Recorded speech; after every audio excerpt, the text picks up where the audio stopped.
महानायक से नायक हुए हैं, बादशाह से भाईजान तक हुए हैं, लेकिन इनके पहले भी फिल्में थी, इनके बाद भी फिल्में रहेंगी। फिल्मों ने दुनिया में कई जगहों पर क्रांति लाई, तो कई बार क्रांति और विचारों ने फिल्मों को बहुत नई सिरे से बदला है।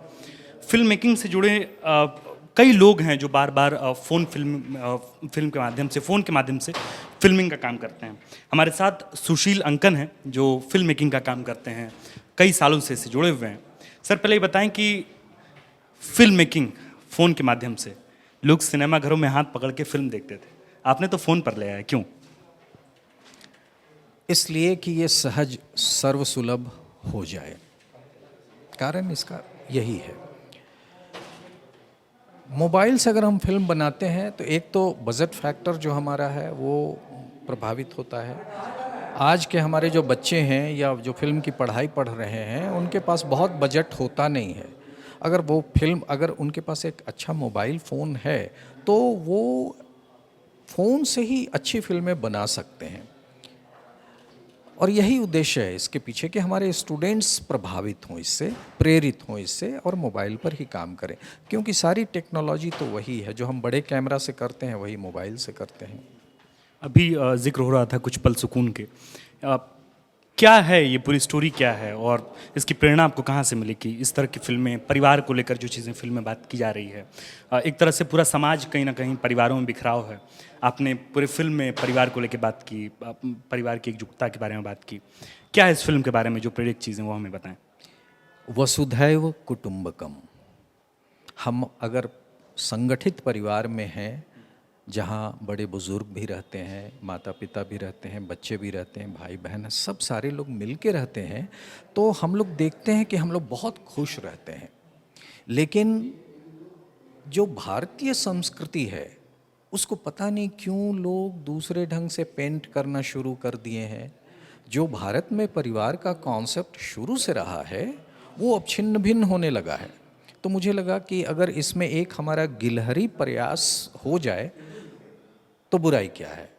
और इसीलिए मैंने मोबाइल से एक फिल्म बनाई ताकि इसमें ऐसा लगे कि परिवार संगठित हो, परिवार एक साथ रहे, बड़े बुजुर्ग वृद्धाश्रम में न रहें, घर में रहें, पीपल की तरह छाया दें, ऑक्सीजन दें और परिवार खुशहाल रहे। उद्देश्य मेरा सिर्फ इतना है।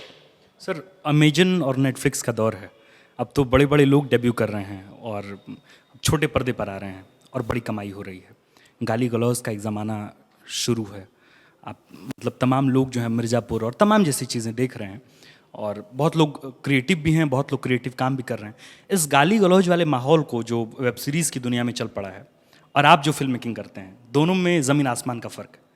क्या कहेंगे उस दौर को, मतलब इस दौर में जब गाली गलौज की चीज़ें को लोग ज़्यादा देखने लग गए हैं, तो आपको लगता है वाकई कि आपकी फिल्म युवा पीढ़ी ज़्यादा देखेगी?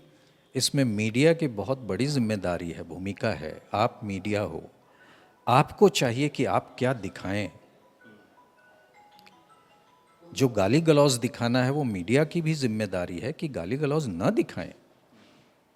इसमें आपकी बहुत महती भूमिका है और आपको इस पर बहुत जिम्मेदारी से काम करने की ज़रूरत है, पूरी मीडिया को। जैसा आप परोसेंगे, मीडिया जिसके बच्चों के मन में, दिमाग में जो भरेगा मीडिया, तो बच्चे तो ऐसा ही करेंगे। आप अच्छी बातें दिखाएं, देखिए हमारा समाज फिर धीरे धीरे वापस आएगा।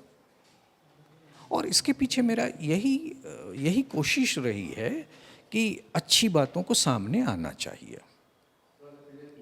सर, एक आखिरी सवाल आपसे कि चीज़ें बदलने लगी हैं, लोग फ़ोन की तरफ आ रहे हैं और आपको लगता है वाकई कि जो गाली गलौज का जो माहौल क्रिएट हो रहा है और लोग उसको बहुत पसंद कर रहे हैं, इसमें नहीं कर रहे हैं तो आखिर सवाल तो है ना सर कि रेवेन्यू जनरेट हो रहा है, रेवेन्यू, एक बहुत बड़ा पैसा, बहुत बड़ा रकम जो है वो, आखिर इतने बड़े बड़े एक्टर्स आ रहे हैं, उनको पैसा दिया जा रहा है, तमाम चीज़ें हो रही है, एडिटिंग का काम, पोस्ट प्रोडक्शन का काम। छोड़ दें, बंद हो जाएगा बनना। आपको लगता है कि सरकार को इसमें सेंसरशिप लगाने की ज़रूरत? निश्चित रूप से सरकार की तो बहुत बड़ी जिम्मेदारी बनती है इस पर कि ऐसे जिससे समाज प्रभावित होता है, जिसमें भाषा की मर्यादा नहीं है, जिसमें संबंधों की मर्यादा नहीं है, ऐसी फिल्मों पर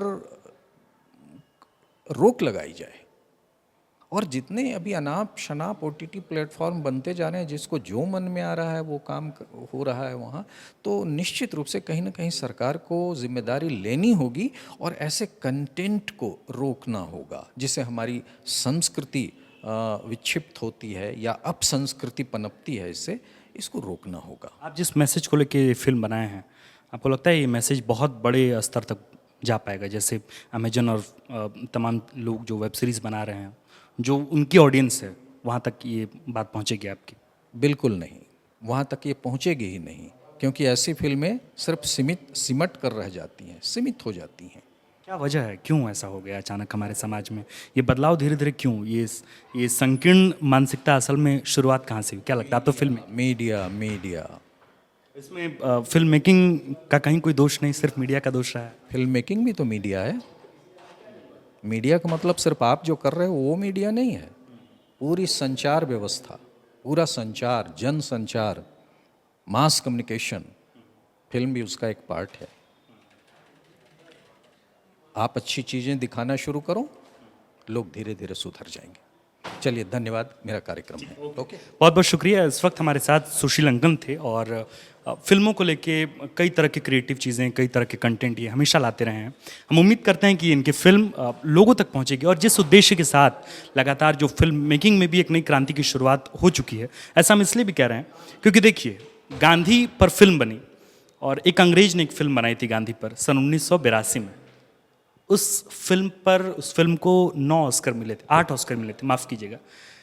विचारों से क्रांति आई हैं। कई बार फिल्म पर कितना प्रभाव रहा है विचारों का, और कई बार फिल्मों का कितना बड़ा प्रभाव रहा है। आर्टिकल 15 जैसे फिल्में भी हैं, बहुत पैसा कमा रही हैं, लेकिन एक तरफ वेब सीरीज़ की दुनिया है जहाँ गाली गलौज भी हैं। तो इन तमाम साजिशन फिल्म के तहत के खिलाफ इनकी ये कोशिश है कि कुछ अच्छी फिल्में, अच्छे कंटेंट लोगों तक पहुँचे और युवा पीढ़ी से ज़रूर कुछ सीख ले। आप देख रहे थे द फॉलो अप, मैं हूँ आकाश और हमारे कैमरे के पीछे हैं ऋषभ गौतम। शुक्रिया। विवेकानंद विद्या मंदिर स्कूल एक CBSE affiliated English medium coed school है। हम शिक्षा के साथ संस्कार देते हैं। thefollowup.in. Like, share and subscribe. www.thefollowup.in